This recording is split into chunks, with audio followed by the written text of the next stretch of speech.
Salut tout le monde, très urgent. Aujourd'hui, dimanche 9 novembre 2025.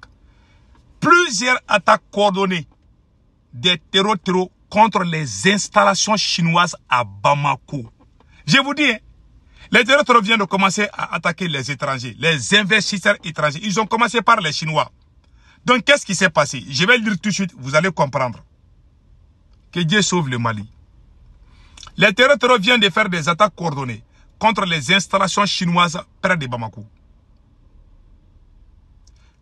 Deux attaques simultanées ont été effectuées contre des unités appartenant à des ressortissants chinois. La première attaque a visé les équipements d'un des camions utilisés pour la production des graviers.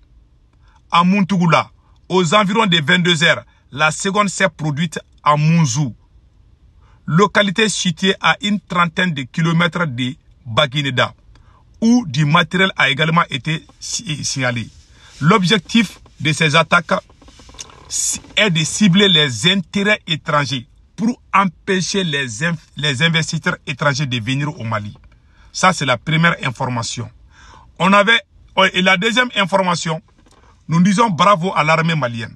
On a appris que le camp de Sumbi qui était tombé aux mains des terreaux hier, l'armée malienne est allée récupérer le camp aux mains des terreaux.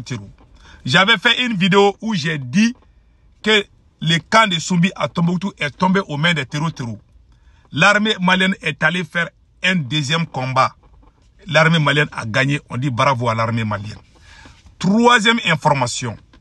Le vice-président de la commission de défense du CNT de l'Assemblée nationale, qui s'appelle Fousseni Ouattara, il vient de dire que les terreaux reçoivent des données satellitaires, très probablement de la France et des États-Unis. Voilà. Il dit que les terreaux qui tentent les embuscades sur les forces armées maliennes reçoivent des données satellitaires, probablement de la France ou des États-Unis. C'est ce qu'il a dit. Après, on va expliquer ça tout de suite, pour que les gens puissent comprendre. Donc voilà, l'objectif de ces terreaux, c'est quoi? C'est d'empêcher les investisseurs étrangers. Et puis, toutes ces attaques-là se sont passées près de Bamako. 15 km de Bamako, 25 km de Bamako. Ils sont en train, je vous dis, ils sont en train de chauffer, ils sont en train d'encourager. Ils sont en train de comment on appelle là, d'enlever les étrangers qui sont au Mali. Surtout les Émiratis qui ont été pris par les terreaux. Il y a aussi des Égyptiens ont été pris par les terreaux. Des Indiens, des Égyptiens. Ils sont en train de prendre les gens par-ci. Voilà les raisons secrètes. Voilà les raisons qui poussent les ambassades à dire à leurs ressortissants de quitter le Mali. Parce qu'ils ne prennent que les étrangers. Ils veulent ralentir l'économie malienne. Ils ont mis des blocus, pas des citernes. Il y a plusieurs localités du Mali qui commencent à se plaindre aussi. Hein. Ils disent qu'ils n'ont pas encore reçu, je ne sais pas, jusqu'à présent, ils n'ont pas reçu des carburants. C'est Bamako celui qui reçoit des carburants maintenant. Les autres localités du Mali, il n'y a pas de carburant. Donc il y a trop de bruit. On a entendu ça. Donc le conseil que moi je donne à tout le monde, c'est de rester très vigilant dans cette affaire. La région de Ségou, les gens commencent à parler. Les gens commencent à parler vers Ségou par rapport à ce qui passe dans l'affaire des carburants. Donc les voix commencent à se lever à gauche, à droite. Donc l'objectif de ces attaques contre les ressortissants chinois, c'est de pousser les investisseurs à quitter le territoire malien. Si les territoires arrivent à faire cela, ça va jouer sur l'économie malienne. Alors le nerf de la guerre, c'est l'argent. Si tu n'as pas l'argent, tu vas faire la guerre comment? Donc ça, c'est la stratégie des terreaux. Mettre le chaos, faire effrayer les gens, faire fuir les investisseurs étrangers, comme ça, et ils vont s'accaparer de tout, de toutes nos recherches. En ce moment, il n'y a personne. Il n'y a pas d'investisseurs, il y a l'insécurité grandissante, les gens même ont peur de faire ça et ça. Voilà l'objectif final. Maintenant, qu'est-ce que nous devons faire? Parce que si vous remarquez, chaque fois que je fais des vidéos, je donne des propositions. Cela montre ma bonne foi. Je ne suis pas quelqu'un, chaque jour, je vais sortir et puis m'attaquer aux dirigeants de mon pays. C'est pas comme ça. Moi, je m'attaque pour des raisons. Mais je ne m'attaque pas à quelqu'un parce qu'on me pousse ou on me paye. Je ne fais jamais ça. Je garde ma dignité.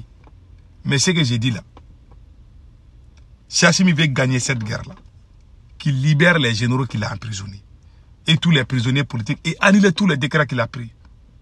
Voilà. Il va réussir dans la transition. Mais s'il ne fait pas ça, je ne pense pas qu'il va s'en sortir. Malheureusement, ça fait mal, mais c'est la vérité. Donc, qu'est-ce qui se passe maintenant? Avec tout ça là, qu'est-ce qui m'a beaucoup impressionné? J'ai vu, voilà, honorable Al-Hussein Ouattara. Je pense que c'est Al-Husseini, non, Fousseini Ouattara. Voilà, honorable Fousseini Ouattara. Il s'appelle, voilà, c'est Ouattara, monsieur Ouattara. Vous voyez, monsieur Ouattara? Il vient de dire que les terroristes qui tentent l'embuscade sur les forces armées maliennes,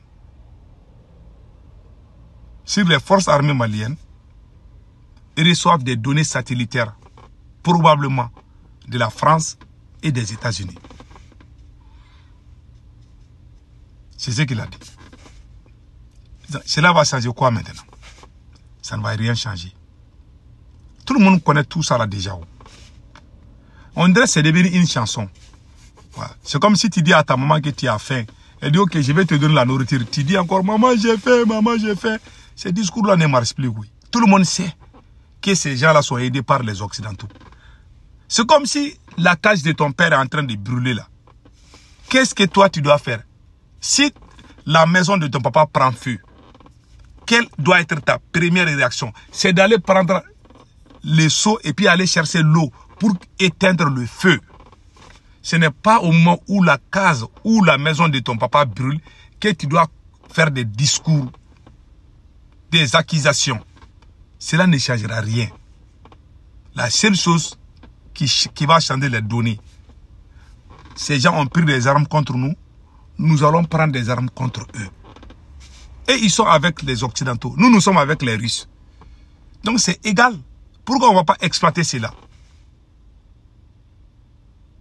Et puis ce qui me fait peur encore, de plus encore, c'est que les Chinois là, les Chinois qui sont attaqués par les terroristes, c'est les mêmes Chinois qui sont en train de gâter les, comment on appelle là, les champs des cultivateurs pour chercher l'or. Imagine que les terroristes viennent parler avec les cultivateurs. Les paysans vont se rallier aux terroristes face à ces gens-là, face à ces Chinois-là.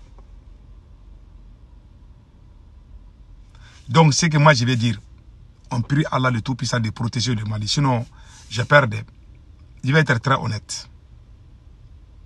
Voilà ce qu'on voulait vous expliquer. Passez un excellent week-end. Ciao, ciao.